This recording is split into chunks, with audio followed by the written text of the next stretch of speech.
فرمایا وَإِذَا سَأَلَكَ عِبَادِي أَنِّي فَإِنِّي قَرِيبٌ، محبوب جب میرے بندے آپ کی بارگاہ میں آ کے میرے بارے میں پوچھے نا تو ان سے کہہ دینا میں ان کے قریب ہی ہوں،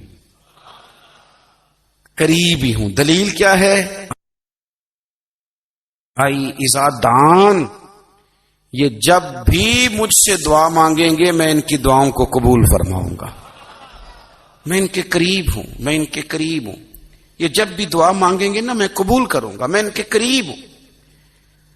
اللہ تبارک و تعالیٰ کے بندے اللہ سے محبت کرتے، رب کی بارگاہ میں جھکتے، اس کو اپنے دکھ سناتے، اس کے پیارے محبوب صلی اللہ تعالی علیہ وسلم کا وسیلہ لے کے اس کے حضور حاضر ہو جاتے، پیشانیاں سجدوں سے روشن ہوتی۔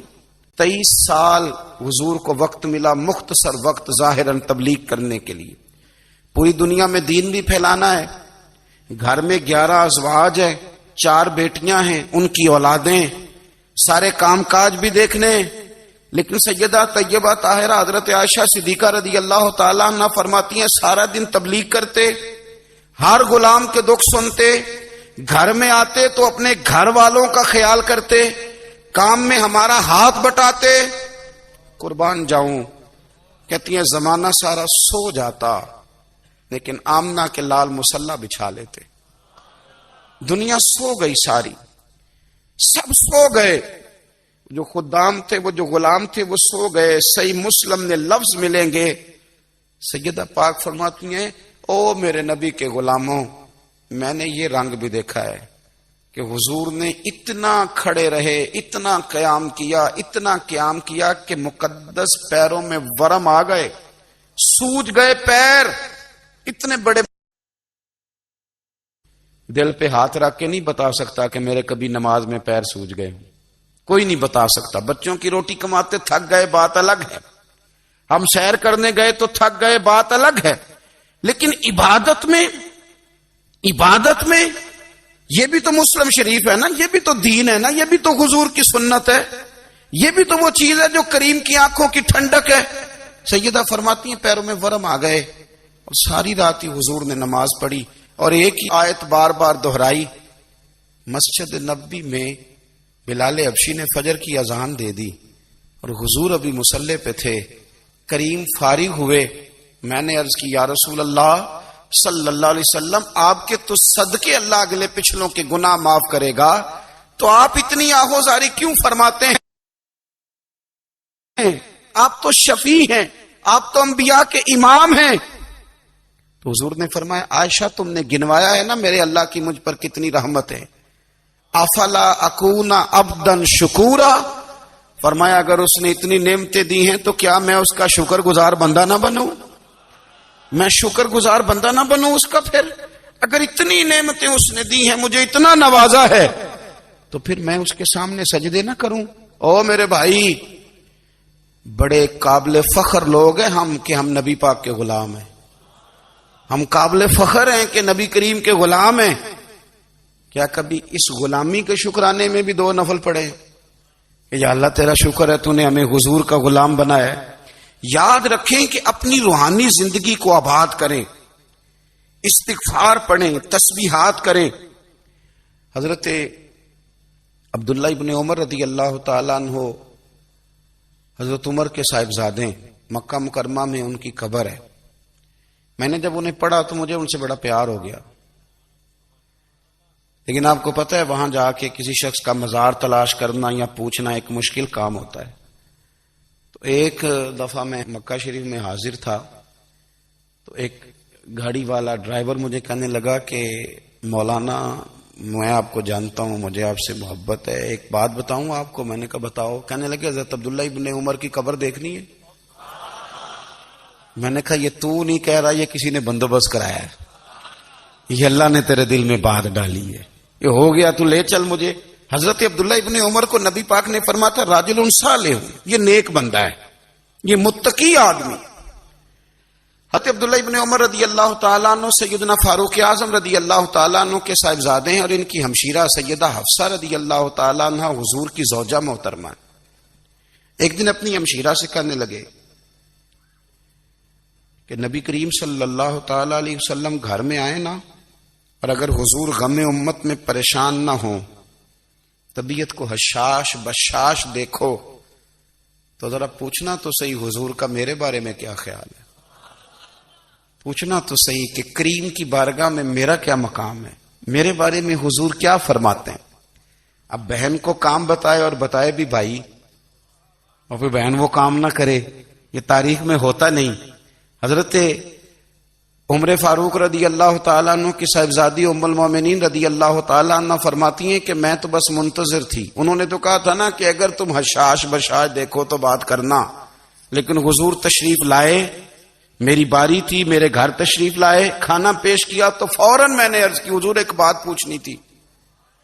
حضور نے فرمایا پوچھئے۔ میں نے عرض کی حضور میرے بھائی عبداللہ ابن عمر کے بارے میں آپ کا کیا خیال ہے؟ نوجوانوں میری بات پہ غور کرنا، میرے بھائی کے بارے میں آپ کا کیا خیال ہے؟ تو نبی کریم صلی اللہ تعالی علیہ وآلہ وسلم نے میری طرف دیکھا اور پھر حضور زیر لب تھوڑا مسکرائے، اور بریلی کے امام کہتے ہیں کہ حضور مسکرا دیتے تھے نا تو جو بڑا دکھی ہوتا تھا وہ بھی ہنس پڑتا تھا۔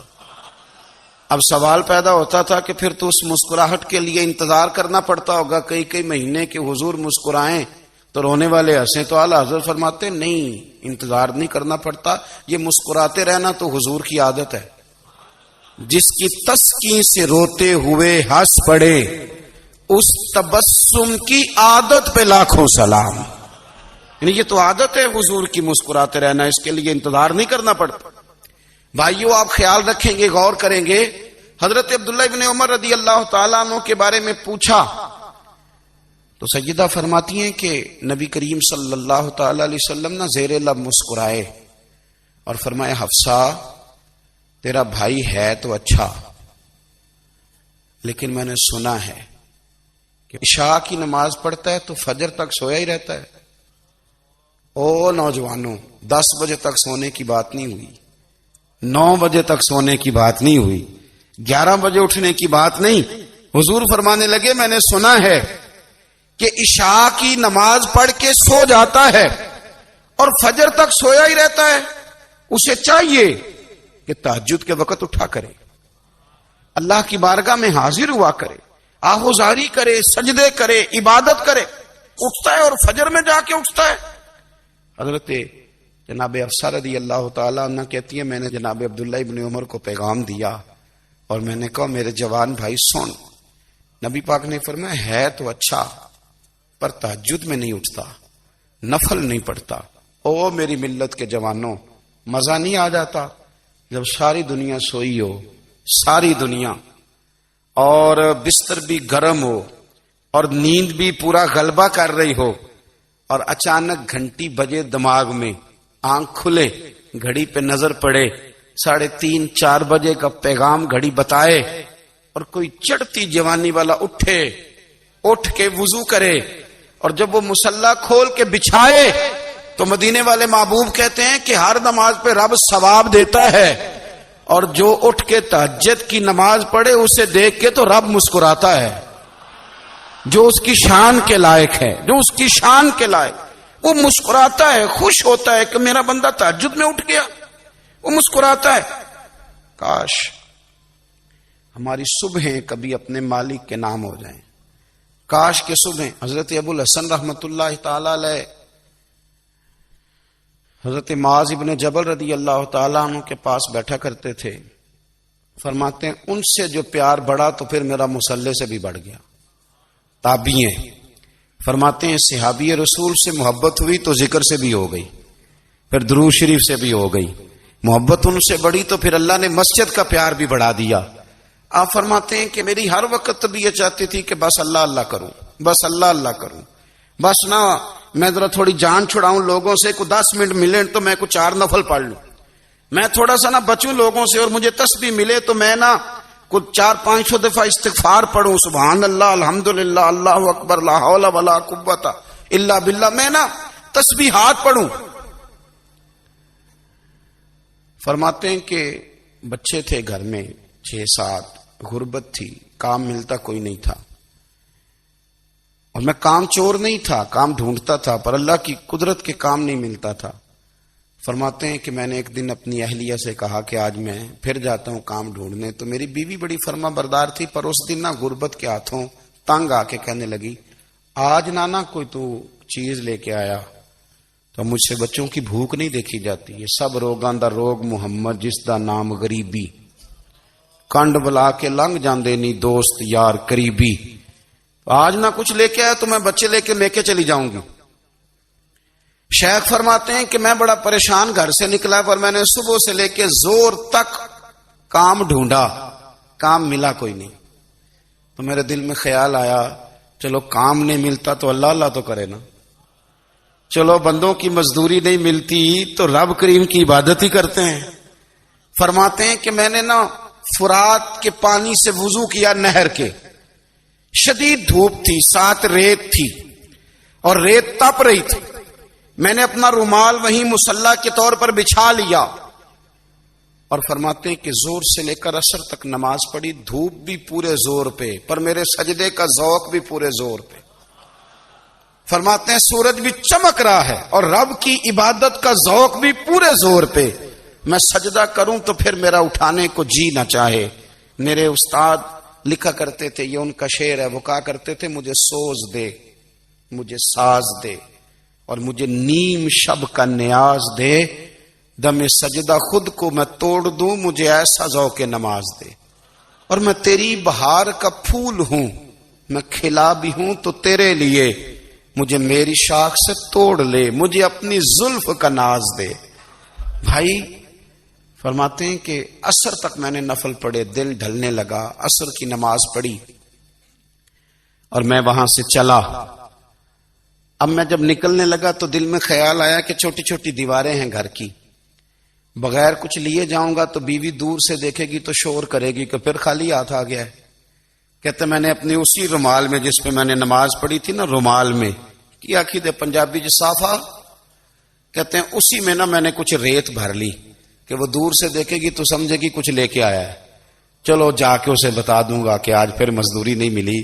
کہتے ہیں وہ ریت لے کر جب میں گھر میں گیا تو پہلے بیوی دروازے پہ کھڑی ہوتی تھی، پوچھتی تھی خالی ہاتھ آ گئے ہو؟ آج میں نے دیکھا تو ہے ہی کوئی نہیں. فرماتے ہیں میں اندر داخل ہوا، سلام لیے کونے میں نے وہ رومال رکھ دیا اور میں نے آواز دی کہ بھلی مانس کہاں ہو؟ تو وہ کہنے لگی آپ منہ ہاتھ دھو لیں، میں روٹی لے کے آئی. میں نے کہا روٹی کہاں سے آ گئی؟ یہاں تو کئی دنوں کے فاقے، تو کئی دنوں کی غربت ہے، یہاں تو اس گھر میں تو فقیری ہے. فرماتے ہیں کہ وہ روٹی لے کے آئی اور اس وقت کی جو موجودہ نعمتیں تھیں، سمجھ لیں سلاد، اچار، ہر چیز ساتھ لائی. میں نے کہا کہ بچے کہاں گئے؟ کہنے لگی وہ کھانا کھا کے کھیلنے گئے، آپ کھانا کھا لیں آ جاتے. کھانا اس نے چن دیا. میں نے حیرت انگیز لہجے میں ساری نعمتیں اپنے دسترخوان پہ دیکھ کر کے بیوی سے پوچھا یہ کہاں سے آیا کھانا؟ بچوں کو تو نے کہاں سے کھانا کھلایا؟ یہ سارا کچھ کیسا ہے؟ تو کہنے لگی پتہ نہیں آج آپ کس کریم کی مزدوری کرنے چلے گئے تھے، پتہ نہیں کس کریم کی. میرے گھر میں تو اتنی نعمتیں آئی ہیں کہ مجھ سے سنبھالی نہیں جا رہی. اتنا اناج ہے، اتنا گندم ہے، کس کریم کے دروازے آج چلے گئے تھے؟ یہ کہتے کہتے وہ اٹھی اور اٹھ کر کے کہنے لگی پہلے بڑا کچھ آیا تھا، اب کیا لے آئے ہو؟ اور جا کر کے نا اس نے وہ ریت والا رومال کھولا. کہنے لگے میں تو لے کے آیا تھا ریت، تو میرے رب نے اسے بھی سونے اور ہیرے بنا دیا تھا. جب آپ کی توجہ اللہ کی جانب، میرے نبی پاک صلی اللہ تعالی علیہ وسلم نے فرمایا ہر چیز اپنے رب سے مانگ، ہر چیز مانگ، ہر چیز مانگ. یا رسول اللہ کیا کچھ؟ میرے محبوب نے فرمایا تیرے گھر میں نمک بھی ختم ہو جائے تو وہ بھی اپنے رب سے مانگا کر. تو مانگنا، وہ تجھے دے گا. تو اس کی بارگاہ میں کشکول طلب دراز تو کرنا. اور ترمذی شریف میں عجیب لفظ ہیں، رسول کائنات نے فرمایا، رب کریم فرماتا ہے جب میرا بندہ ہاتھ اٹھاتا ہے نا تو مجھے حیا آتی ہے کہ میں خالی کیسے لوٹا دوں اس کے. اتنے بڑے بادشاہ کی بارگاہ میں. او بھائی لوگوں سے عزتیں تلاش کرتے ہو تو وہ کیا تمہیں عزت دیں گے؟ وہ تو کل اچھا کہتے ہیں پرسوں برا کہنے لگ جاتے ہیں. لوگوں کے سامنے گڈ بک میں آنا چاہو گے تو وہ تو سویرے تمہارے بارے میں کچھ کہیں گے، شام کچھ اور کہیں گے. اپنی روحانی زندگی آباد کریں، اپنے مصلے کو وقت دیں، اور دنیا سے چھپ کر اس موبائل کو بند کر کے اور اپنے آپ سے بھی چھپ کے اور تنہا ہو کے چھپا کے سارا کچھ اپنے آنسو اپنے رب کی بارگاہ میں پیش کریں، اس کے حضور حاضری دیں. سنو نا ترمذی کی حدیث، اور اسے یاد رکھنا. نبی پاک علیہ السلام نے فرمایا اپنے دکھ لوگوں کے سامنے نہ بیان کرنا، سیٹھوں نوابوں کو نہ بتاتے پھرنا، دنیا داروں کے سامنے جا کے نہ رونا کہ میں تکلیف میں ہوں. فرمایا اگر دنیا داروں کو دکھ بتاؤ گے رب تمہیں کبھی غنی نہیں کرے گا. اور لوگ ہیں کہ الٹا مذاق اڑائیں گے. آپ کی جس سے بڑی پکی یاری ہے نا، پکی، وہ تب تک پکی ہے جب تک آپ نے 50,000 مانگا نہیں. اور جس وقت آپ نے کہہ دیا کہ میں مجبور ہوں میری مدد کر، تو پھر ختم ہو گئی دوستی. لوگوں کے تعلقات آپ کے ساتھ تب تک ہیں جب تک آپ ان سے کوئی ضرورت وابستہ نہیں کرتے. کریم محبوب فرمانے لگے بندوں کے سامنے دکھ نہ بیان کرنا، اللہ تجھے کبھی غنی نہیں کرے گا. تو اپنے دکھ اپنے رب کو بتا، تو دعائیں مانگ، تو اس کی بارگاہ میں حاضر ہو، تو اس کے حضور عرض کر. فرمایا اپنے دکھ اپنے رب کو بتا، وہ جلدی کرے یا دیر سے کرے تجھے ساری دنیا سے بے نیاز کر دے گا، تجھے کسی کا محتاج نہیں رہنے دے گا. اپنے مسلح کو، اپنی دعاؤں. ایک بزرگ فرماتے میں نے دعا مانگنے کا طریقہ اپنی بیوی سے سیکھا. دعا مانگنے کا طریقہ اپنی، سیکھنے والے تو اپنے بچوں سے بھی سیکھ لیتے ہیں، سیکھنے والے تو ہر ایک سے سیکھتے ہیں. وہ کہتے ہیں میں نے دعا مانگنے کا سلیقہ اپنی بیوی سے سیکھا ہے. حضرت وہ کس طرح؟ فرمانے لگے میری بیوی نے نا مجھے کوئی کام بتایا، کچھ پیسوں کی ضرورت کے لیے کہا، تو میں نے اسے کہا کہ بھئی ابھی میرے پاس نہیں ہے، کچھ دنوں میں آتے ہیں تو میں دے دوں گا.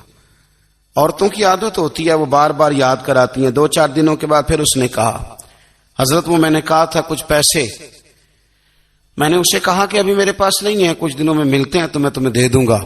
اس نے کچھ دنوں کے بعد پھر کہا حضور وہ میں نے کچھ پیسے کہے تھے.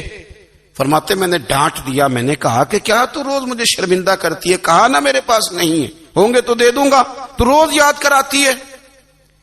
فرماتے ہیں اس نے پہلے تو میری ڈانٹ کو سہا، پھر میرے سخت جملوں نے اس کی آنکھوں میں آنسو پیدا کر دیے، پھر اس نے اپنے آنچل میں اپنے اس دکھ کو سمیٹا، اور پھر اس نے ایک جملہ کہا تو میں رو پڑا، اور مجھے اپنے رب سے مانگنے کا طریقہ آ گیا. مجھے کہنے لگی حضرت جی آپ نے ڈانٹ دیا، میں نے سہ لیا، پر آپ ہی میرے شوہر ہیں، بتائیں نا آپ سے نہ کہوں تو میں کس سے جا کے کہوں. فرماتے ہیں میں رو پڑا، اور میں کھل کے رویا، اور میں تڑپ کے رویا، اور پھر میری سسکیاں بند گئیں. تو مجھے کہنے لگی آپ کو کیا ہوا؟ میں نے کہا مجھے بھی دعا مانگنی آ گئی ہے. جب میں اسے کہوں گا نا اللہ تو ہی میرا رب ہے، میں تجھ سے نہ کہوں تو میں کس سے جا کے کہوں؟ میں کیوں کسی بندے سے سوال کروں؟ میں کیوں کسی دنیا دار سے کہوں؟ میں تیرے بندوں کا، نیک بندوں کا وسیلہ لے کے، تیرے محبوب کی غلامی لے کے تیری بارگاہ میں آیا، تجھ سے نہ مانگوں تو کس سے مانگوں؟ سمجھ آ گئی ہے. جب میں اس رنگ میں مانگوں گا تو پھر رب میرے اوپر بڑا ہی فضل فرمائے گا، وہ میرے اوپر بڑی رحمت کرے گا، وہ میرے لیے آسانیاں کرے. عزیز دوستو ہم اس طرح کرنے لگ گئے ہیں کہ ہم نے نا اپنے تعلقات پر اعتماد کرنا شروع کر دیا ہے. میرے تعلقات بہت ہیں. ہم نے اپنی دولت پر اعتماد کرنا شروع کر دیا ہے، میرے پاس دولت بہت ہے. ہم نے اپنے علم پر، اپنی شہرت پر اعتماد کرنا شروع کر دیا ہے کہ میرے پاس فلاں چیز بہت ہے. یاد رکھنا جب بے نیاز اپنی صفت بے نیازی دکھاتا ہے تو بڑی بڑی دولتوں والے مجبور نظر آتے ہیں. بھائیو جب انسان کا رشتہ اپنے مالک کے ساتھ ہوتا ہے پھر تو غم بھی کچھ نہیں کہتے، پریشانیاں بھی کچھ نہیں کہتی، پھر تو زندگی صبر والی، پھر تو زندگی توکل والی، پھر تو زندگی بھروسے والی. پھر انسان اپنے آپ کو رسوا نہیں کرتا، دنیا داروں سے امیدیں اس کی ختم ہو جاتی، امیدیں اللہ رسول سے لگا لیتا ہے، مضبوط ہو جاتا ہے، مضبوط، طاقتور ہو جاتا ہے، خوددار ہو جاتا ہے، باوقار باعزت ہو جاتا ہے. حضرت بہلول دانا رحمت اللہ علیہ بیٹھے تھے تو ہارون رشید حج کر کے آ رہا تھا، تو رستے میں حضرت شیخ سے ملاقات ہو گئی تو السلام علیکم کے بعد کہنے لگا حضور کوئی حکم ہو تو بتائیے گا. تو حضرت بہلول دانا فرمانے لگے تیرا رب کون ہے؟ اس نے کہا اللہ. تو فرمایا میرا کون ہے؟ کہا اللہ. فرمانے لگے تو بڑا ہی بیوقوف ہے، کیا تو یہ سمجھتا ہے کہ رب ہارون رشید کو تو دے گا اور بہلول دانا کو بھول جائے گا؟ تیرا بھی وہی رب ہے، میرا بھی وہی رب ہے. اس نے اگر تجھے دے کے آزمایا ہے تو ہو سکتا ہے مجھے نہ دے کے آزما رہا ہو. جب اس کی حکمت کے تقاضے ہوں گے تو عطا کرے گا اور دے گا. تو جا اپنا کام کر. بھائی اپنی روحانی زندگی، اپنی عبادات، اپنے وظائف، اپنے روزمرہ کے معاملات، اپنی دعائیں، اپنا استغفار. دیکھو کوئی مشکل کام تو نہیں، 2 رکوع ہیں سورہ واقعہ کے، اگر رات کو پڑھ لی جائے تو. میں کس طرح یہ بات بیان کروں کہ تعویذ بانٹنا آسان ہے اور وظیفہ بتانا مشکل ہے. سارا دن تعویذ بانٹیں تو لوگ لینے کو تیار ہیں، اور اگر آپ وظیفہ بتائیں تو کہتے ہیں تو مشکل کام ہے. او خدا کے بندے، اگر آپ کا تعلق قرآن پاک کے ساتھ مضبوط ہو، قرآن پاک کے ساتھ اگر آپ کا رشتہ ہو، لوگ سفارشیں ڈھونڈتے ہیں نا دنیا میں، کوئی تعلق مل جائے تو میرا کام ہو جائے. دنیا میں اتنا مشکل معاملہ ہے، آخرت میں مجھے بتائیے گا کتنا مشکل معاملہ ہوگا. میرے نبی پاک صلی اللہ تعالی علیہ وسلم نے فرمایا جو لوگ سورہ ملک پڑھا کرتے تھے نا، سورہ ملک، یہ سورت ملک قیامت میں ان کی سفارش کرے گی، اور اس طرح کرے گی کہ کہے گی اے اللہ یہاں اس بندے کو جنت میں داخل کر دے یا مجھے قرآن پاک سے علیحدہ کر دے. تو رب فرمائے گا جا اس کا دامن تھام کے اسے جنت تک پہنچایا. آپ بات کو سمجھیں، جب آپ کے تعلقات اپنے معاملات کے ساتھ مضبوط ہوں گے، یہ نبی کریم نے وعدہ کیا ہے کہ تو سورت واقعہ پڑھ تیرے گھر میں فاقہ نہیں آئے گا. حضرت عبداللہ ابن مسعود رضی اللہ تعالیٰ عنہ بیمار تھے تو حضرت عثمان غنی رضی اللہ تعالیٰ عنہ تیمارداری کے لیے تشریف لے گئے اور جا کر کے کہا کہ آپ بڑے بیمار ہیں، آپ کی بیٹیاں زیادہ ہیں، میں چاہتا ہوں کہ خزانے میں سے کچھ مدد کروں. تو سیدنا عبداللہ ابن مسعود رضی اللہ تعالیٰ عنہ اٹھ کے بیٹھ گئے اور کہنے لگے امیر المومنین، اللہ آپ کو میری طرف سے، میری بیٹیوں کی طرف سے بہتر صلہ دے. میری بیٹیوں کو کسی خزانے کی ضرورت نہیں، میں نے انہیں خزانہ دے دیا ہے. کہا جناب آپ نے کون سا خزانہ دیا ہے، میں آپ کے مالی معاملات کو جانتا ہوں.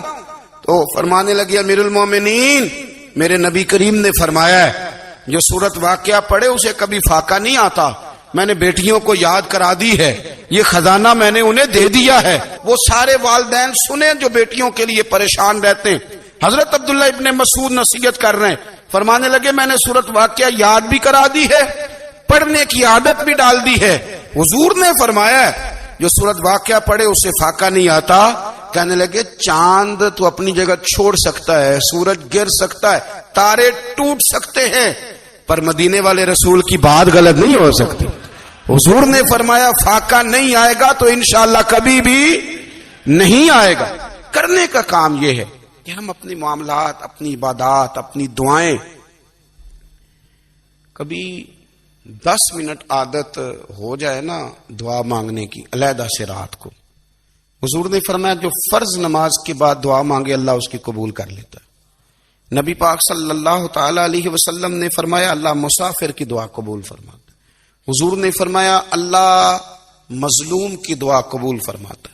حضور نے فرمایا بیمار سے دعا کراؤ اللہ اس کی دعا قبول فرماتا ہے.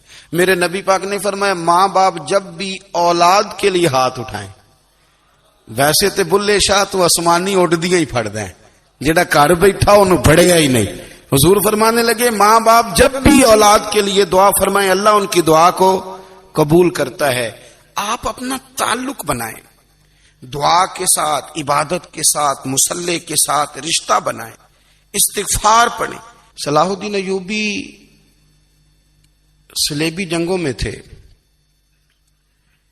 رات کو مسجد اقصی میں نماز پڑھی تو پریشان تھے. ایک بزرگ سے ملاقات ہوئی تو وہ کہنے لگے کہ آپ بڑے پریشان ہیں. کہنے لگے حضور پریشان اس لیے ہوں کہ پہلے ہی مسلمان کمزور ہے، اب میں نے سنا ہے دشمن کا ایک بحری بیڑا وہ جنگی سامان سے بھرا ہوا آ رہا ہے، تو اب ان کے پاس اور تلواریں اور نیزے آ جائیں گے، مسلمانوں کے پاس پہلے ہی وسائل کی کمی ہے، پریشان ہو کس طرح کر کے مقابلہ کریں گے. یہ بات کہتے ہی صلاح الدین ایوبی نے بزرگوں سے کہا حضور آپ بھی دعا کرنا، دعا کی بڑی طاقت ہے. میرے نبی پاک نے فرمایا دعا مومن کا ہتھیار ہے، دعا مومن کا. حضور نے فرمایا تقدیر کو سوائے دعا کے کوئی چیز نہیں بدل سکتی. دعا مومن کا ہتھیار ہے، یہ کافر کے پاس کوئی نہیں. یہ ہتھیار ہے مومن کا. اللہ کرے آپ کو سمجھ آئے. پھر سنیں, کئی بار کہہ چکا ہوں, یہ ہتھیار ہے. کافر کے مقابلے میں جو تیرے پاس سب سے بڑا ہتھیار ہے وہ دعا ہے. دعائیں کرانی چھوڑ دی, کرنی چھوڑ دی, لینی چھوڑ دی. حضرت سیدنا انس بن مالک رضی اللہ تعالیٰ عنہ فرمایا کرتے تھے, میں نے وہ رنگ دیکھا ہے جب حضور دعا مانگتے تھے اور حضور کی مقدس آنکھوں میں آنسو بھی ساتھ ہی بہا کرتے تھے. میں نے وہ انداز دیکھا ہے. تو صلاح الدین ایوبی بزرگ سے کہنے لگے آپ بھی دعا کیجیے, اور خود رونے لگے اور سر سجدے میں رکھ کے رونے لگے, اور عشاء سے لے کر فجر تک روئے, خوب روئے. صبح وہ بزرگ آئے تو صلاح الدین ایوبی کا خوبصورت اور ہنستا ہوا چہرہ دیکھا. کہنے لگے آپ بڑے خوش ہیں, رات تو میں نے بڑے روتے ہوئے دیکھا تھا. تو کہنے لگے حضور وہ جو بحری بیڑا آ رہا تھا نا وہ پانی میں ڈوب گیا ہے, اب وہ نہیں آ رہا, ابھی خبر آئی ہے تو میں بڑا خوش ہوں. بزرگ کہنے لگے اٹھ سینے سے لگ, اور سن ایک بات, وہ بحری بیڑا پانی میں نہیں ڈوبا, وہ تیرے آنسوؤں میں ڈوب گیا ہے. وہ جو تو رات رویا ہے نا رب کریم کی بارگاہ میں, تو وہ ڈوب گیا ہے. بھائی اپنا مصلی کا, عبادت کا, وظائف کا, اللہ اللہ کا سلسلہ اس کو مضبوط کرے, اپنی دعاؤں کے تعلق کو مضبوط کرے. دعائیں بڑے انقلاب برپا کر دیتی ہیں. ہم تھوڑے تھوڑے نا جب سے خشک ہوئے ہیں نا, خشک, اور میری تو جماعت ہی صوفیاء کی جماعت تھی. ہم تو داتا علی اجمیری کی جماعت سے, ہم تو خواجہ اجمیری کی جماعت سے, ہم تو شیخ احمد فاروق سرہندی کی جماعت سے, ہم تو صوفیاء کی جماعت. ہماری جماعت نے بھی وہ تعلق جو ہمارے بزرگوں نے بنایا تھا. بزرگ اللہ کے قریب کیسے جاتا ہے؟ تو ہمارے یہاں نا بہت سارے لوگ کہتے ہیں جی نظر ہو گئی تو کام ہو گیا. بھائی جو بخاری مسلم میں طریقہ ہے نا اللہ کا قرب پانے کا, وہ تو نفل ہے. نبی کریم علیہ الصلوۃ والسلام نے فرمایا بندہ نفلوں کے ذریعے رب کے قریب جاتا ہے, اور اتنا قریب جاتا ہے کہ پھر اللہ اس کی زبان بن جاتا ہے, اللہ اس کی آنکھیں بن جاتا ہے, کان بن جاتا ہے, ہاتھ اور پیر بن جاتا ہے. تو یہ تو عبادت ہے, یہ تو اللہ کی بارگاہ کی حاضری ہے جو آپ کو اللہ کے قریب کرے گی. تو اپنے نماز کو اہمیت دے کے ادا کریں, نمازیں موبائل بند کر کے ادا کریں. دیکھیں نا کچھ لوگ کہتے ہیں مجھے ٹائم نہیں ملتا نماز کا, تو میں کہتا ہوں یہ آپ نے بڑی جرت کی بات کی ہے. مجھے کو میرا پیر بھائی کہہ دینا میرے پاس ٹائم نہیں آپ کو ملنے کا, تو میں کہتا ہوں آج کے بعد آنا ہی نہ. تو کیا سمجھتا ہے, تو وہ بڑا آدمی ہے, تیرے پاس ٹائم نہیں اور ہمیں ملنے کا ٹائم, موج کر. تو آپ نے اللہ رسول کو کہہ دیا ٹائم نہیں.